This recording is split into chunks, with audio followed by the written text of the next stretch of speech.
Hi guys, welcome to content students channel. మీరు already తమిళ చూసామంటూ. So ఈ రోజు ఈ వీడియోలో ఏం చెప్పబోతుందంటే ఏపీ కానిస్టేబుల్ ఈవెంట్స్ గురించి చెప్పబోతున్నాను. ఏపీ కానిస్టేబుల్ ఈవెంట్స్ యొక్క ఫస్ట్ హియరింగ్ అనేది మీ అందరికీ తెలిసిందే. అది లైక్ 21 ఫిబ్రవరికి పోస్ట్పోన్ అయింది. బట్ యాక్చువల్ గా అస్టడాము ఉన్నదాన్ని స్టేటస్ చేసి అది లేదు ప్రెజెంట్. ఇప్పుడు మీరు చూడండి, చూస్తే మీకు అర్థం అవుతుంది. ప్రెజెంట్ లిస్ట్ 23/1/2024 ఉంది.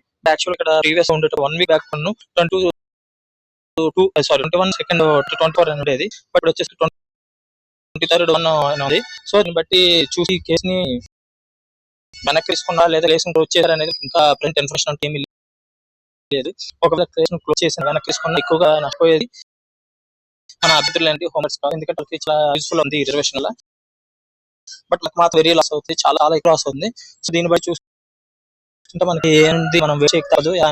సో నేను ఫర్దర్ గా ఏమైనా ఇన్ఫర్మేషన్ ఉన్నా మీ అందరికి షేర్ చేస్తాను. సో లేకపోతే ఏం చెప్పాలంటే మన టెలిగ్రామ్ లో నేను డైలీ ఎగ్జామ్స్ కండక్ట్ చేస్తానండి. ఎవరైనా జాయిన్ అవ్వాలి అంటే జాయిన్ అంటే వాళ్ళకి ఎక్స్ప్లెనేషన్ మన యూట్యూబ్ ఛానల్ పెడుతున్నాం. సో ఎవరైనా విన్న వాళ్ళు కూర్చున్న వాళ్ళు ఎగ్జామ్ పని వాళ్ళు ఎవరైనా ఉంటే రాయండి అంటండి.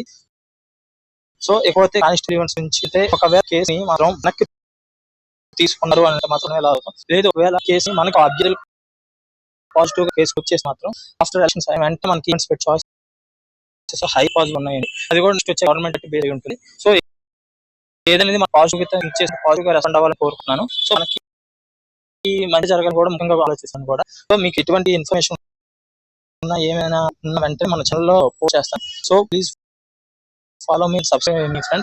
Thank you very much.